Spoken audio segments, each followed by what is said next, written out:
بسم اللہ الرحمن الرحیم۔ اللہم صلی علی محمد وعلی محمد۔ السلام علیکم ورحمۃ اللہ وبرکاتہ۔ وطن عزیز پاکستان میں ایک بار پھر فرقہ وارانہ منافرت اور تشدد کی لہر چل پڑی ہے۔ صورتحال ایک ایسی شکل اختیار کرتی ہوئی نظر آ رہی ہے جس کی وجہ سے ہر محب وطن پاکستانی پریشان ہے۔ ہر محب وطن پاکستانی مستقبل کے حوالے سے تشویش کا شکار ہے، اور اس ساری صورتحال میں سب سے زیادہ خوشی پاکستان کے دشمنوں کو ہے۔ آپ یقین کریں کہ فرقہ وارانہ منافرت کی یہ صورتحال جو پاکستان میں شروع ہو چکی ہے، اس پر پاکستان کی دشمن قوتوں کے گھر میں جشن منایا جا رہا ہے، ان کے ہاں شادیانے بج رہے ہیں۔ پاکستانی قوم کا اتحاد پارا پارا ہو، پاکستانی قوم کے مختلف حصے آپس میں ایک دوسرے کے خلاف لڑ رہے ہوں، ایک دوسرے کے خلاف جنگ کر رہے ہوں، ایک دوسرے کو قتل کر رہے ہوں، کس کا فائدہ ہوگا؟ پاکستان کا یا پاکستان کے دشمنوں کا؟ پاکستان میں امن و امان کی صورتحال خراب ہو، لا اینڈ آرڈر کی صورتحال ابتر ہو، نقصان کس کا ہوگا؟ پاکستان کا۔ فائدہ کس کو ہوگا؟ پاکستان کے دشمنوں کو۔ پاکستان کے لیے یہ صورتحال اقتصادی لحاظ سے بھی نقصان دہ ہے، سیاسی لحاظ سے بھی نقصان دہ ہے، اور عالمی سطح پر پاکستان کے لیے ایک برا امیج بننے کا سبب بھی ہے۔ پہلے ہی پاکستان کا عالمی سطح پر کوئی خوبصورت امیج نہیں ہے، یہ صورتحال پاکستان کے امیج کو اور بھی خراب کرے گی۔ پاکستان شیعہ اور سنی دونوں نے مل کر بنایا تھا، مسلمان بن کر، شیعہ اور سنی دونوں نے مسلمان بن کر پاکستان بنایا تھا۔ اگر اس وقت یہ شیعہ اور سنی بن جاتے تو پاکستان نے کبھی نہیں بننا تھا۔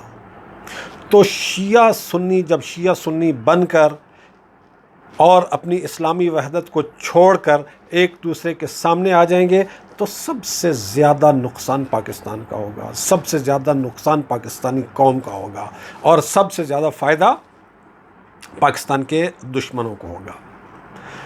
ضرورت اس بات کی ہے کہ پاکستان کے سب فرقوں سے تعلق رکھنے والے عقل مند، درد مند، باشعور اور بابصیرت لوگ اکٹھے ہو کر بیٹھیں، سر جوڑ کر بیٹھیں، حکومت انہیں ایک جگہ پر جمع کرے، پاکستان آرمی انہیں ایک جگہ پر جمع کرے، اور اس مسئلے کا ایک دیرپا اور مستقل حل تلاش کرنے کی کوشش کرے۔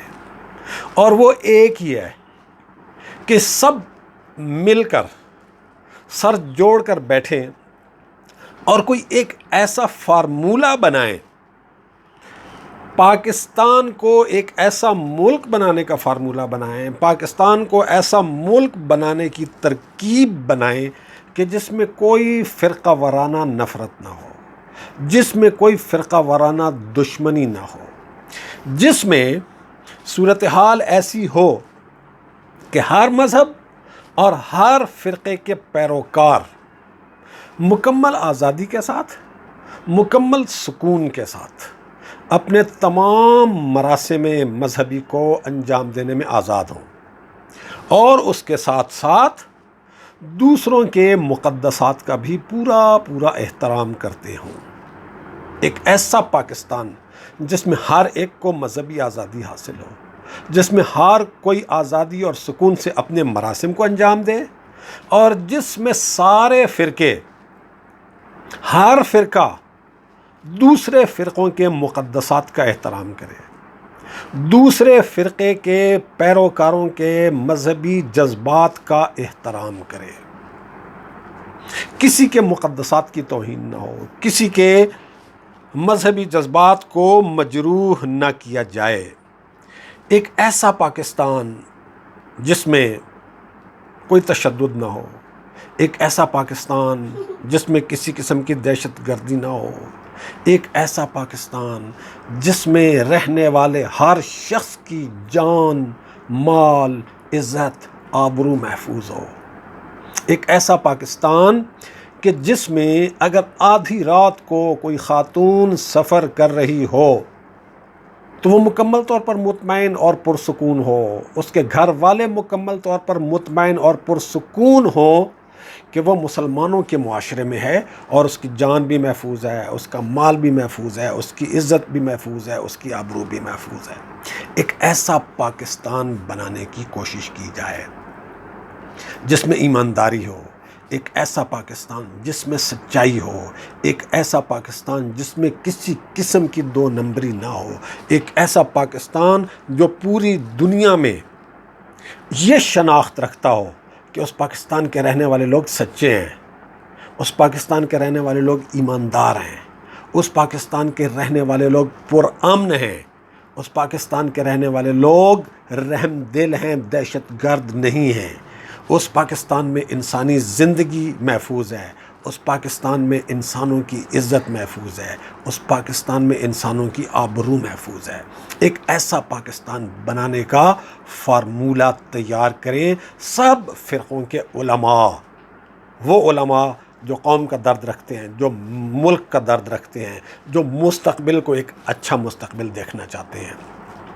یہاں میں فرقہ واریت کے حوالے سے بھی ایک بات آپ کی خدمت میں عرض کرنا چاہتا ہوں کہ کہنے کی حد تک پاکستان میں مختلف مذاہب کے ماننے والے لوگ رہتے ہیں، دنیا میں مختلف مذاہب کے پیروکار رہتے ہیں، کوئی مسلمان ہے، کوئی ہندو ہے، کوئی مسیحی ہے، کوئی یہودی ہے، کوئی بدھسٹ ہے، کوئی سکھ ہے، اور اسی طرح سے مسلمانوں میں کوئی شیعہ ہے، کوئی سنی ہے، کوئی دیوبندی ہے، کوئی بریلوی ہے، کوئی اہل حدیث ہے، کوئی کیا ہے، کوئی کیا ہے، کوئی کیا ہے۔ لیکن حقیقت میں یہ سارے ظاہری فرق بے معنی ہیں۔ حقیقت میں ہر بندہ، پوری دنیا میں ہر بندہ صرف ایک ہی مذہب کی پیروی کر رہا ہے، ہر بندہ ایک ہی مذہب کی پیروی کر رہا ہے، اور وہ مذہب ہے ماں باپ کا مذہب۔ آپ مسلمان ہیں، کیوں؟ اس لیے کہ آپ کے ماں باپ مسلمان تھے۔ آپ جو مسلمان ہیں، اگر آپ ہندو والدین کے گھر میں پیدا ہوتے تو آپ ہندو ہوتے، آپ مسیحی والدین کے گھر میں پیدا ہوتے تو آپ مسیحی ہوتے، آپ یہودی ماں باپ کے گھر میں پیدا ہوتے تو آپ یہودی ہوتے۔ اسی طرح سے فرقوں کے اعتبار سے دیکھ لیں، اگر آپ شیعہ ہیں تو اس لیے شیعہ ہیں کہ آپ کے والدین شیعہ تھے، آپ سنی ہیں تو اس لیے سنی ہیں کہ آپ کے والدین سنی تھے، آپ سلفی ہیں تو اس لیے سلفی ہیں کہ آپ کے والدین سلفی تھے، آپ کسی اور فرقے سے تعلق رکھتے ہیں تو اس لیے رکھتے ہیں کہ وہ آپ کے والدین کا فرقہ تھا۔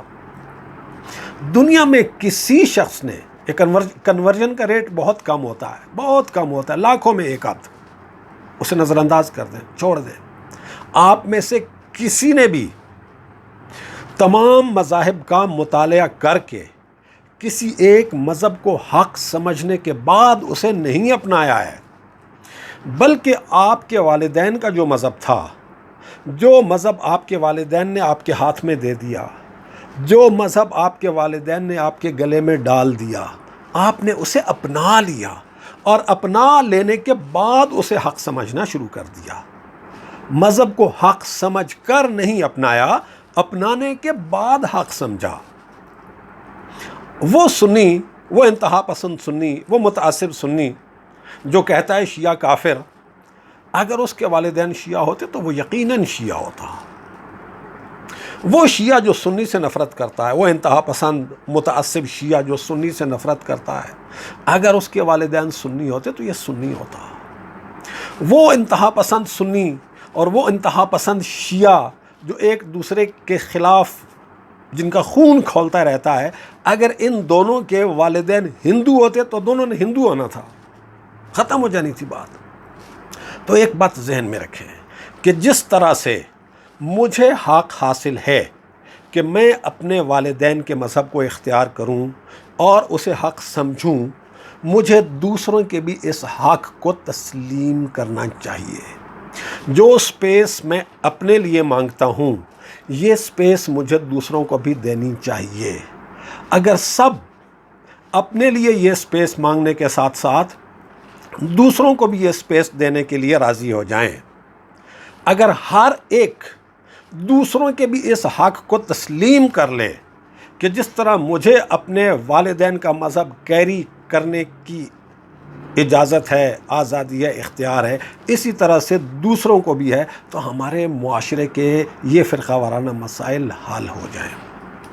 تو ہمیں ضرورت اس چیز کی ہے کہ ہم اپنی سوچ بدلیں، اپنی سوچ کو کھولیں، تعصبات سے نکلیں، پاکستان کے بارے میں سوچیں اور پاکستان کو ایک پرامن پاکستان بنانے کی کوشش کریں۔ یاد رکھیے 80 کی دہائی کے وسط سے شروع ہونے والی فرقہ وارانہ دہشت گردی کا کسی کو کوئی فائدہ نہیں ہوا، صرف پاکستان کو نقصان ہوا ہے۔ کوئی فرقہ کسی دوسرے فرقے کو ختم نہیں کر سکتا۔ اگر کوئی فرقہ یا کسی فرقے کے کچھ لوگ، کسی فرقے کے کچھ انتہا پسند یہ سمجھتے ہیں کہ وہ کسی دوسرے فرقے کو ختم کر لیں گے، تو ان کی غلط فہمی ہے، ان کی بھول ہے۔ کوئی کسی فرقے کو ختم نہیں کر سکتا، سب نے یہاں رہنا ہے پاکستان میں۔ تب پاکستان کا اور ہماری آنے والی نسلوں کا مفاد اس میں ہے کہ سب ایک دوسرے کو برداشت کریں، سب ایک دوسرے کے مقدسات کا احترام کریں، سب ایک دوسرے کے جذبات کا احترام کریں، کوئی کسی کے مقدسات کی توہین نہ کرے۔ یاد رکھیں کہ شیعہ اور سنی دونوں کے اندر دشمنوں کے ایجنٹ موجود ہیں، جن کا مقصد ہے چنگاری جلانا، جن کا مقصد ہے فساد پیدا کرنا، جن کا مقصد ہے ابتری پیدا کرنا۔ اگر ایسے شرپسند کہیں کوئی آگ لگاتے ہیں تو عقل مند عناصر کو، سمجھدار عناصر کو اس آگ کے اوپر پانی ڈالنے کی کوشش کرنی ہے، اس کے اوپر تیل ڈالنے کی کوشش نہیں کرنی۔